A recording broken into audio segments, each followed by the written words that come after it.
राह के पत्थर को चकनाचूर होना चाहिए, वार चाहे एक वो भरपूर होना चाहिए। सिर्फ इतना ही नहीं, वो हार अपनी मान ले, वो हमारे सामने मजबूर होना चाहिए। हमने एनसीईटी की तैयारी अभी तक स्टार्ट नहीं करी है और मैं एक ड्रॉपर हूं या मैं एक बिगिनर हूं, शुरुआत से करना चाहता हूं, या फिर मैं एक एवरेज स्टूडेंट हूं। कैसे करें एनसीईटी की तैयारी? तो प्यारे बच्चों, आज मैं आपको एक अल्टीमेट स्टडी देने जा रहा हूं, जिसके थ्रू आप सिर्फ एनसीईटी को बचा ही नहीं सकते हैं, आप यहां पे टॉप करके टॉप कॉलेज में एडमिशन ले सकते हैं, जहां से आप बीएससी बीएड, बीए बीएड और बीकॉम बीएड का कोर्स कर सकते हैं। मैं विकास कुमार, आप सभी का एनसीईटी मेंटोर, आपका टीचिंग एप्टीट्यूड का एडुकेटर, स्वागत करते हैं आप सभी का एनसीईटी कॉन्सेप्ट पर। और इस सेशन में आप सभी को बताने जा रहे हैं, हर एक माता पिता का सपना होता है कि हमारा बच्चा स्कूलिंग के बाद एक अच्छे यूनिवर्सिटी में जाए जहां से वह अपना करियर बना सके। तो बच्चे, एक आपका करियर ऑप्शन होता है टीचिंग का, या फिर उसके अलावा आप रिसर्च में भी जा सकते हैं। ठीक है, तो प्यारे बच्चों, आज के सेशन में बात करने वाले हैं कि एनसीईटी 2026 का तैयारी कैसे करेंगे, एकदम शुरुआत से। चाहे आप ड्रॉपर हैं, चाहे बिगिनर है, चाहे आप एक एवरेज स्टूडेंट है, चाहे आपको कुछ भी नहीं आती है, कैसे करनी है तैयारी, इन सभी के बारे में डिटेल में जानने वाले हैं। तो अगर आप एनसीईटी 2026 की तैयारी कर रहे होंगे तो आप इस चैनल को जरूर से जरूर सब्सक्राइब कर लीजिएगा, क्योंकि इंडिया का सबसे बड़ा प्लेटफॉर्म एनसीईटी की बात करें तो बच्चे एनसीईटी कॉन्सेप्ट है। तो यहां पे बच्चे आप सभी के लिए गुड न्यूज है, टारगेट बैच आ चुका है। अगर आप एनसीईटी 2026 की तैयारी करना चाहते होंगे तो आप टारगेट बैच में एनरोल हो सकते हैं। और बच्चे, यहां पे अभी जो है ऑफर चल रही है, यानी अगर ऑफर की डेट की बात करें बच्चे, तो ये 31 जनवरी तक यहां पे ऑफर चल रही है, जहां पे यह जो फीस है बच्चे मात्र 1799 रुपए है। इसके बाद जो बच्चे कोर्स की फी हो जाएगी वह 1999 रुपए हो जाएगी। ठीक है, तो आप प्रयास करिएगा 31 जनवरी से पहले आप लोग टारगेट बैच में एनरोल हो जाइए। और 1 फरवरी से ध्यान रखिएगा, 1 फरवरी से यहाँ पे जो क्लासेस हैं वह रेगुलर रूप से आपको देखने को मिलेंगे। डेली 3 या 4 या 5 क्लासेस आपको देखने को मिलेंगे, चाहे आपको कोई भी डोमेन सब्जेक्ट हो, चाहे बच्चे पूरा डिटेल आपको कोर्स में मिल जाएंगे, आप इसका डेमो वीडियो भी देख सकते हो। ठीक है, तो चलिए प्यारे बच्चों, हम लोग आगे बढ़ते हैं। इसके लिए आपको करना क्या होगा, हमारे एप्लीकेशन को आपको डाउनलोड करना होगा। एप्लीकेशन का नाम है सीयूटी कॉन्सेप्ट, जहां से आप इस कोर्स में एनरोल हो सकते हैं। अगर आपको किसी भी प्रकार का प्रॉब्लम आता है तो आप इन दोनों नंबर पर कांटेक्ट कर सकते हो। ठीक है, तो ध्यान रखिएगा, ऑफर जो प्राइस बच्चे अभी आपका जो है वह 31 जनवरी तक 1799 है, बाद में आपको 1999 रुपए हो जाएंगे। ठीक है, और ये सारे बच्चे यहाँ पे आपके नोट्स में आप देख सकते हो, आप इसको डाउनलोड कर सकते हो प्ले स्टोर से। बाकी जो क्लासेस है वह 1 फरवरी से यहाँ पे क्लासेस चलने वाली है। ठीक है, तो चलिए प्यारे बच्चों, यहाँ पे हम लोग सेशन को स्टार्ट करते हैं। और इसके अलावा आप श्योर सिलेक्शन बैच में बच्चे एनरोल हो सकते हैं। ठीक है, और गुरुदेव बैच में आप यहाँ पे आ सकते हो, है ना। अगर आप श्योर सिलेक्शन बैच ज्वाइन करते हैं, गुरुदेव बैच ज्वाइन करते हैं, यहाँ पे आपको सारे बैचेस फ्री मिल जाएंगे। ठीक है, चलिए तो बच्चे, यहां पे हम बात करते हैं, सबसे पहली समस्या बच्चों के सामने क्या होता है, व्हाट इज एनसीईटी। एनसीईटी ही नहीं पता होता क्या होता है एनसीईटी। तो इसका फुल फॉर्म है नेशनल कॉमन एंट्रेंस टेस्ट, जो कि एनटीए कंडक्ट कराती है। इसके थ्रू आप बच्चे आईटीईपी कोर्स कर रहे होते हैं, किसी भी आईआईटी, एनआईटी, आरआई, डीयू या फिर किसी भी सेंट्रल यूनिवर्सिटी से। तो इसके लिए आपको एनसीईटी का एग्जाम देना होगा। अगर इस बार आप एडमिशन लेना चाहते हैं तो आपको एनसीईटी 2026 देना कंपलसरी है, अन्यथा आप यहाँ पे एडमिशन नहीं ले पाओगे। ठीक है, तो इसका फुल फॉर्म को पता चल चुका है। और एग्जाम जो कंडक्ट कराती है वो एनटीए कराती है। और एडमिशन कहां कहां होता है, आईआईटी में होते हैं। टोटल 4 आईआईटी अभी तक शामिल है, बाकी आपका आईआईटी धनबाद भी शामिल होने वाला है, आईआईटी मद्रास भी आपके ऐड होने वाले हैं, आईआईटी खड़गपुर ऑलरेडी आपका पहले से है, आईआईटी भुवनेश्वर पहले से है, आईआईटी रोपड़ आपका पहले से है, आईआईटी जोधपुर आपका पहले से है। अगर यहाँ पे एनआईटी की बात करेंगे तो अभी तक 6 एनआईटी एडेड है, जैसे आपका एनआईटी जालंधर हो गया, आपका अगरतला हो गया, आपका कालीकट हो गया, तमिलनाडु हो गया, आपका पौंडीचेरी हो गया, वारंगल हो गया, ये सारे एनआईटी यहाँ पे शामिल है। और अभी हाल फिलहाल बहुत सारे एनआईटी शामिल होने वाले हैं, जैसे आपका एनआईटी सिक्किम हो गया, मेघालय हो गया, बहुत सारे भी आपके एनआईटी यहाँ पे देखने को मिलेंगे। आरआई की बात करते हैं तो बच्चे एनसीईआरटी से संचालित करती है, आरआई में भी बच्चे बीएससी बीएड और बीए बीएड होता है। उसके अलावा आप सेंट्रल यूनिवर्सिटी हो गया या फिर प्राइवेट यूनिवर्सिटी में आप एडमिशन ले सकते हो। और यहाँ पे एक ही एग्जाम देना होता है, जो भी आपका बच्चे एमसीक्यू टाइप का क्वेश्चन होता है। यहाँ पे आपके एग्जाम में 181 क्वेश्चन आते हैं, टोटल आपको 160 का आंसर करना होता है। और 160 में अगर आप लगभग 100 क्वेश्चन कर पाते हो तो यहाँ पे आपका जहां चाहोगे वहां पे आपके एडमिशन हो जाएंगे। ठीक है, चलिए आगे बढ़ते हैं प्यारे बच्चों। नेक्स्ट हम बात करेंगे व्हाई एनसीईटी इज इंपोर्टेंट, यानी एनसीईटी क्यों यहाँ पे महत्वपूर्ण है। तो अगर देखो, पहली बात करेंगे यहाँ पे डोमेन सब्जेक्ट की बात करेंगे। ठीक है, यहाँ पे टोटल आपको 3 डोमेन सब्जेक्ट लेने होते हैं, आपको पता होना चाहिए। यहाँ पे टोटल आपको 3 डोमेन सब्जेक्ट लेने होते हैं, जो आपके क्लास 12 के सब्जेक्ट पे बेस पे होते हैं। जैसे आपका अगर 12th में पीसीएम है तो आप पीसीएम पीसीएम ले सकते हो। अगर आपके बच्चे यहाँ पे हिस्ट्री पॉलिटी ज्योग्राफी है तो आप हिस्ट्री पॉलिटी ज्योग्राफी ले सकते हो। अगर आपका अकाउंटेंसी है, बिजनेस स्टडी है, इकोनॉमिक्स है, उसको ले सकते हो, कोई दिक्कत की बात नहीं है। ठीक है, आगे बात करेंगे यहाँ पे लैंग्वेज टेस्ट की बात करते हैं। यहाँ पे 2 लैंग्वेज आपसे एग्जाम में पूछे जाते हैं। आप दोनों चाहो तो हिंदी ले सकते हो, दोनों चाहो तो इंग्लिश ले सकते हो। इसके अलावा आप एक इंग्लिश एक हिंदी ले सकते हैं। आप यहाँ पे कोई भी रीजनल लैंग्वेज ले सकते हैं, है ना, तो कोई भी आप ले सकते हो। ठीक है, उसके बाद यहाँ पे एक सब्जेक्ट होता है टीचिंग एप्टीट्यूड, जो सबके लिए कंपलसरी होता है, मैंडेटरी होता है। या बच्चे आपके सामने एक नया सब्जेक्ट होता है जो मैं आपको खुद गाइड करता हूं इसके लिए, तो इसके लिए आपको बिल्कुल परेशान नहीं होनी है। नेक्स्ट बात करेंगे जनरल टेस्ट से आपको क्वेश्चन पूछता है, तो जनरल टेस्ट में रीजनिंग होता है, क्वांटिटेटिव एप्टीट्यूड होता है और जीके जेन करंट अफेयर होता है। बच्चे यहाँ पे बहुत सारे मिस्टेक कर देते हैं, वो ज्यादातर टाइम जो होता है ना इसी में दे रहे होते हैं। डेली 4 से 5 घंटे, 3 से 4 घंटे बच्चे दे रहे होते हैं और आउटपुट निकल कुछ आती नहीं है। आप इनपुट देते जा रहे हो, आपको आउटपुट समझ में नहीं आ रही है। तो इसी के बारे में बात करने वाले, कैसे आपको तैयारी करनी है। ठीक है, इस बच्चे आपके एनसीईटी के बारे में बता दिया आपको। अब यहाँ पे देखो आपका एडमिशन कहाँ कहाँ पे होने वाले हैं, सबसे पहले आपको पता होना चाहिए। अगर आप किसी भी एग्जाम की तैयारी कर रहे हो तो पहले आपको बच्चे एटलीस्ट पता होनी चाहिए आप कहाँ पे जाने वाले हैं, आपका ड्रीम कॉलेज कौन सा है ना। तो यहाँ पे आप अपना ड्रीम कॉलेज अभी भी बना सकते हैं, या फिर इससे पहले भी आप बना चुके होंगे। ठीक है, या फिर आगे भी आप बनाओगे जब आपका एडमिशन होने लगेगा, है ना, जबकि काउंसलिंग होने लगती है। नो योर एलिजिबिलिटी क्राइटेरिया, पहली बार आपको जानना है कि क्या आप आईआईटी के लिए एलिजिबल हो, एनआईटी के लिए एलिजिबल हो, यानी कि आप जिस यूनिवर्सिटी का सपना देख रहे हैं क्या आप उस यूनिवर्सिटी में एलिजिबल हो कि नहीं हो, ये भी आपको पता होना चाहिए।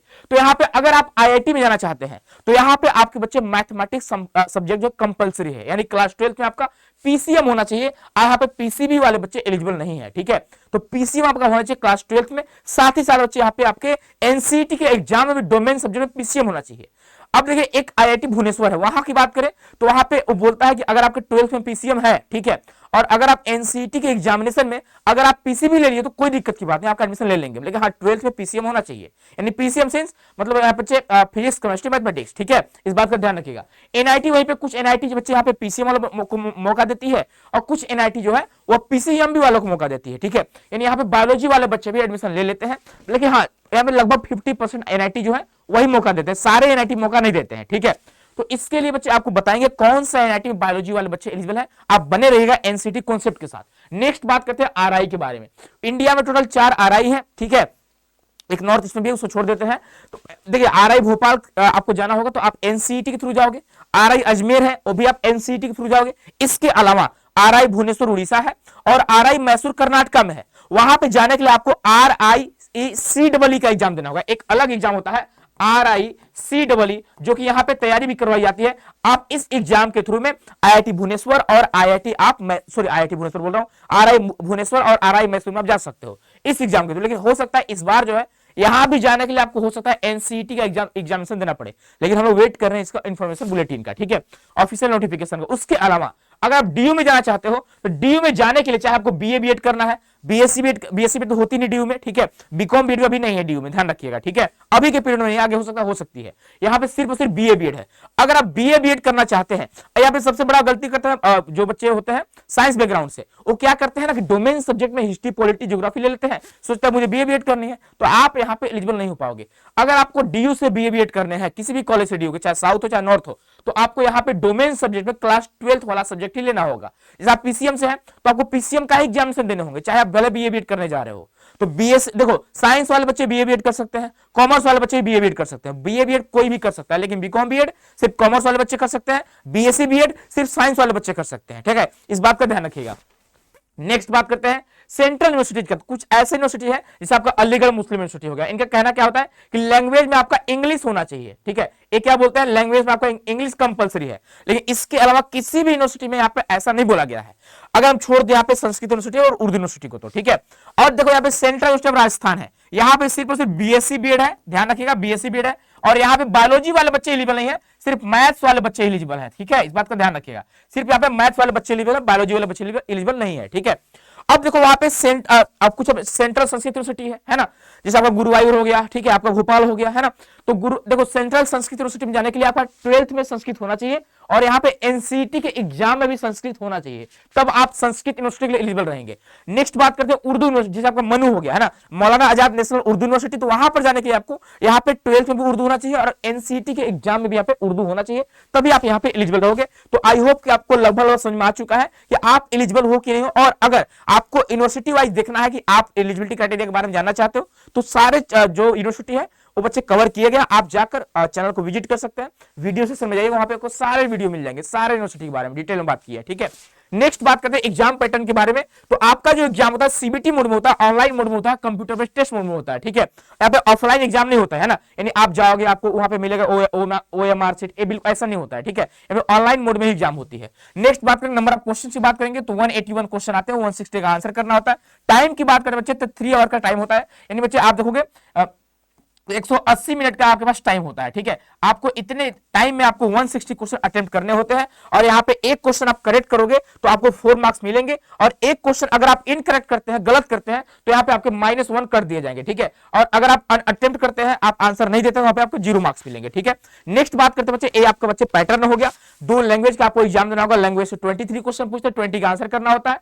और यहाँ पे टीचिंग एप्टीट्यूड और जनरल टेस्ट, टीचिंग एप्टीट्यूड 23 पूछता है, 20 का आंसर करना होता है। जीटी की बात करें 28 से पूछता है, आपसे 25 का आंसर करना होता है। डोमेन में बच्चे हर एक डोमेन से यहाँ पे 28 क्वेश्चन पूछेगा, 25 का आंसर करना होता है, ठीक है। तो इस तरह बच्चे यहाँ पे आपको अपॉर्चुनिटी, मौका आपको दी जाती है कि आप कुछ क्वेश्चन को स्किप भी कर सकते हैं, ठीक है। नेक्स्ट हम बात करने वाले बच्चे यहाँ पे आप देखोगे, अगर हम नेक्स्ट बात करें अंडर स्टैंडर्ड सिलेबस, आपको सिलेबस को भी जानना होगा। तो अगर डोमेन आपको तैयारी करनी है तो कुछ नहीं करना, आपको बस क्लास 12 का जो एनसीईआरटी है उसी को एकदम लाइन बाय लाइन रीड कर देनी है, वहीं से डायरेक्टली क्वेश्चन आपको देखने को मिलते हैं। लेकिन हाँ ध्यान रखिएगा, एमसीक्यू बेस में आपको क्वेश्चन का प्रैक्टिस करना पड़ेगा। सिर्फ बच्चे यहाँ पे एनसीईआरटी पढ़ने से काम नहीं चलने वाली है, आपको यहाँ पे एमसीक्यू भी करने होंगे, क्योंकि आपका जो एग्जाम है एमसीक्यू बेस्ड है। अगर आप एमसीक्यू का प्रैक्टिस ही नहीं किए तो भाई यहाँ पे आप कितना भी थ्योरी पढ़कर जाओ, बच्चे यहाँ पे सिलेक्शन नहीं होने वाली है, अच्छा नंबर आप नहीं ला पाओगे, ठीक है। अब नेक्स्ट हम बात करते हैं बच्चे यहाँ पे लैंग्वेज का। तो लैंग्वेज में जो जनरली जो क्वेश्चन पूछता है, ग्रामर से पूछता है, रीडिंग कंप्रीहेंशन होता है, और कुछ ओकैब से क्वेश्चन पूछ लेता है, ठीक है, चाहे कोई भी आपका लैंग्वेज हो। नेक्स्ट बात करेंगे जीटी की बात करते हैं, तो यहाँ पे ओनली लिमिटेड आपको रिसोर्स अपनाने हैं, यानी कुछ यहाँ पे सिलेक्टेड टॉपिक है जो आपको पढ़ना हो। जैसे मैथ की बात करें तो मैथ तो कुछ ही टॉपिक है, जैसे 6-7 टॉपिक हो गया, अगर वहां आप तैयार कर लेते तो आराम से आप 7-8 क्वेश्चन बना लोगे, क्योंकि यहाँ पे 7-8 क्वेश्चन ही आते हैं। टोटल आपका 28 क्वेश्चन आएंगे, 28 आएगा, 25 का आंसर करना होता है। तो यहाँ पे रीजनिंग भी होता है, मैथ्स भी होता है, आपका जनरल मैथ्स होता है, जीएस भी होता है, तो आप खुद डिवाइड कर सकते हैं। 7-8 क्वेश्चन हर एक सेक्शन से यहाँ पे आते हैं, ठीक है। तो ज्यादा आपको टाइम वेस्ट करने की जरूरत नहीं है, यहाँ पर आपको अच्छे से तैयारी करा जाती है। अगर आप एनरोल होना चाहते हैं तो आप हमारे टारगेट में अगर बच्चे जुड़ सकते हैं। यहाँ पे सारी चीजें बच्चे सिस्टमेटिक ढंग से चल रही है, क्योंकि पिछले 3 सालों से आप सभी को एनसीईटी के लिए गाइड कर रहे हैं। और एनसीईटी की बात करें तो इंडिया में सबसे बड़ा प्लेटफॉर्म जो है एनसीईटी कॉन्सेप्ट ही है, और यहाँ के टीचर जो बच्चे काफी एक्सपर्ट हो चुके हैं आपके एग्जाम को लेकर, ठीक है। अब नेक्स्ट हम बात करते हैं टीचिंग एप्टीट्यूड का। तो बच्चे मेरा सिलेबस है, ठीक है, सॉरी मेरा सेक्शन है, मैं इसको संभालता हूँ पिछले 3 सालों से, मैं इसे देख रहा हूँ। और यहाँ पे बस 7 यूनिट ही आपको करनी है, और काफी आसान है, मजाक नहीं करें, सीरियसली बात करें, काफी आसान। अगर हम सारे सब्जेक्ट की बात करें, सबसे आसान जो यहाँ पे आपको लगेंगे वो टीचिंग एप्टीट्यूड लगेगा, ठीक है। एक बार आप बच्चे पढ़कर देखिएगा, आपको चीजें समझ में आ जाएंगी। नेक्स्ट हम बात करेंगे बच्चे यहाँ पे collect the right study material. अब बहुत सारे बच्चे बहुत तरह के मटेरियल जो स्टडी मटेरियल होते हैं वो इकट्ठा कर लेते हैं, और उनके सर पे बोझ हो जाती है। तो आपको बच्चे ना बर्डन करके नहीं पढ़नी है, ठीक है, लर्निंग विदाउट बर्डन वाली आपको बच्चे यहाँ पे फॉलो करनी है। अगर हम बात करते हैं तो एनसीईआरटी का टेक्स्ट बुक के अलावा कुछ भी आपके पास नहीं होना चाहिए, ठीक है। डोमेन के लिए लैंग्वेज आपको बताई दी, ग्रामर वगैरह। जीटी का सब्जेक्ट आप देखिए, ठीक है। टीचिंग एप्टीट्यूड के लिए बच्चे आपको ई बुक यहाँ से मिल जाएंगे, ठीक है, अभी नहीं मिलेगा, फरवरी के एंड तक आपको मिलेंगे। और बाकी मैराथन आप देख लोगे आपके लिए बच्चे, मुझे लगता है सफिशिएंट है, ठीक है। नेक्स्ट बात करेंगे पीवाईक्यू पर कमांड आपकी होनी चाहिए, क्योंकि यहाँ पे पीवाईक्यू रिपीट होते हैं, ठीक है। अगर हम रिपीट की बात करें बच्चे, यहाँ पे लगभग भले डायरेक्टली क्वेश्चन ना पूछे, लेकिन हाँ जो इनडायरेक्टली क्वेश्चन होते हैं वो पीवाईक्यू के बेस पे होते हैं। तो ये भी आपका पिछले 3 सालों का जो पीवाईक्यू आप बच्चे कंप्लीटली आप तैयारी कर लीजिएगा, ठीक है। हाँ, इसके अलावा मॉक टेस्ट आपको देना कंपलसरी है, ठीक है। एनसीईटी एमसीक्यू बेस्ड एग्जाम, इसीलिए आपको जितना ज्यादा हो सके उतना ज्यादा मॉक टेस्ट दो। यहां से आपको 10 मॉक टेस्ट दी जाती है, ठीक है। अगर हम एनसीईटी कॉन्सेप्ट की बात करें, यहां से आपको 10 मॉक टेस्ट दी जाती है। अब देखो यहाँ पे पीडीएफ कलेक्टर आपको नहीं बनना, क्योंकि पीडीएफ साथ कोई पढ़ाने न पढ़ पाएगा। बस आप पीडीएफ कलेक्ट कर सकते हैं, आपको अच्छा लगे, हाँ भाई मेरे पास स्टडी मटेरियल हो चुका है, अब मैं पढ़ूंगा, लेकिन हो नहीं पाती है सारी चीजें, ठीक है। आप खुद से अपना शॉर्ट नोट्स बनाइए और उसी का आप रिवीजन करते जाइए। और यहाँ पे देखो ग्रुप बाजी मत करिएगा कि हाँ भाई एक ग्रुप में जुड़ रहे हैं, उस ग्रुप में जुड़ रहे हैं। अब ग्रुप में जुड़ने में आपको टाइम लग जाएंगे, यहाँ पे 3-4 महीने बचे हुए हैं, 3 महीने बचे हुए हैं, और कैसे आप तैयारी कर पाओगे, ठीक है, पॉसिबल ही नहीं है। नेक्स्ट बात करेंगे focus on accuracy and time management. इसके लिए आपको मॉक टेस्ट देना कंपलसरी है, तभी आप इसका बच्चे हो पाएगा। और यहाँ पे देखो आपको फोकस क्वालिटी पे करना है कि क्वांटिटी पर, कि हाँ भाई लाओ, क्या वहां पे क्लास चल रही है, हाँ वहां पे देख लेते हैं, वहां पे देख लेते हैं, एक कर लेते हैं, वो पढ़ लेते हैं, ऐसे काम नहीं चलने वाले। आप यहाँ पे ज्यादा से ज्यादा बच्चे आप क्वालिटी पे फोकस करिएगा, आप रिवीजन में फोकस करिएगा, ठीक है। क्योंकि बच्चे आप सेल्फ स्टडी नहीं करोगे, रिवीजन नहीं करोगे, पॉसिबल नहीं है। अब यहाँ बच्चे मैं आपको देने जा रहा हूं एक अल्टीमेट आपको बच्चे टाइम टेबल, जो आप फॉलो करके यहाँ पे एनसीईटी 2026 को फतेह कर सकते हैं, ठीक है। तो यहाँ पे अगर हम डोमेन सब्जेक्ट की बात करेंगे तो कम से कम आप एक डोमेन पर 1 घंटे डेली दीजिएगा। अब यहाँ पे बोलोगे, बहुत सारे बच्चे बोलेंगे सर मेरा 12th का एग्जाम है, कैसे करें, है ना। बाबू देखो 12th का एग्जाम है तो वहां पे तो आप डोमेन सब्जेक्ट पढ़ ही रहे होंगे, तो आपको अलग से थोड़ी करना है, बिल्कुल नहीं करना है, आप वहां से आपका कवर हो जाएगा, है ना। लेकिन हाँ, उसके अलावा अभी से ही आपको कुछ टाइम देने होंगे अदर सब्जेक्ट में, जैसे आपका लाइक टीचिंग एप्टीट्यूड हो गया, आपका लैंग्वेज हो गया, आपका जीटी होगा। क्योंकि आप सोचोगे कि हम यहाँ बोर्ड्स का एग्जाम देकर वहां उसके बाद कर लेंगे तो थोड़ा मुश्किल हो जाता है। ऐसा नहीं कि बच्चे कर नहीं पाते हैं, बहुत सारे बच्चे ऐसे हैं जो कर लेते हैं, लेकिन बहुत सारे ऐसे बच्चे हैं जो नहीं कर पाते हैं। तो आपको धीरे धीरे चीजों को करते जाना है, ठीक है। तो यहाँ पे देखो, अब जीटी की बात करें, 2 घंटे आपको नहीं बोल रहा हूं, आप यहाँ पे 1 घंटे भी लगा सकते हैं, आप 1.5 घंटे भी, बचे हुए टाइम को आप यहाँ पे लैंग्वेज में शिफ्ट कर सकते हो, क्योंकि 2-2 लैंग्वेज आपको तैयार करने हैं। अब जो आपका इजी है उस पर कम टाइम दीजिएगा। जैसे बहुत सारे बच्चों को जीटी आसान होता है, तो जीटी में आप 1 घंटे दो, ठीक है, 1.5 घंटे दो, है ना, आप आधा घंटा यहाँ पे शिफ्ट कर लो। जिन बच्चों का लैंग्वेज डिफिकल्ट है, आप लैंग्वेज में 2 घंटे दो, 1 घंटे जीटी पे दो, है ना। जो बच्चे यहाँ पे आपके आसान है उस पर कम टाइम दो, और जो आपका थोड़ा आसान नहीं है आप उस पर ज्यादा टाइम दो, ताकि आप उसे आसान बना सकें। नेक्स्ट बात करेंगे, मिनिमम बच्चे आपको 40 मिनट डेली देना है टीचिंग में, बस इसके अलावा कुछ आपको नहीं देना है। अगर अभी से आप तैयारी स्टार्ट कर रहे हैं तो 40 मिनट मुझे लगता है आपके लिए सफिशियंट है, ठीक है। अब हम नेक्स्ट बात करेंगे, वीकली प्लान की बात करेंगे। तो रिवाइज करना बहुत जरूरी है, इसके अलावा प्रैक्टिस जितना ज्यादा रिवाइज हो सके। देखो सिलेक्शन जो होता है ना बच्चे, वह सिलेबस कवर करने से नहीं होता है, ठीक है, वो बच्चे यहाँ पे रिवीजन और यहाँ पे बात करेंगे प्रैक्टिस करने से होता है, मॉक टेस्ट देने से होता है, खुद को एनालाइज करने से देता है, ठीक है।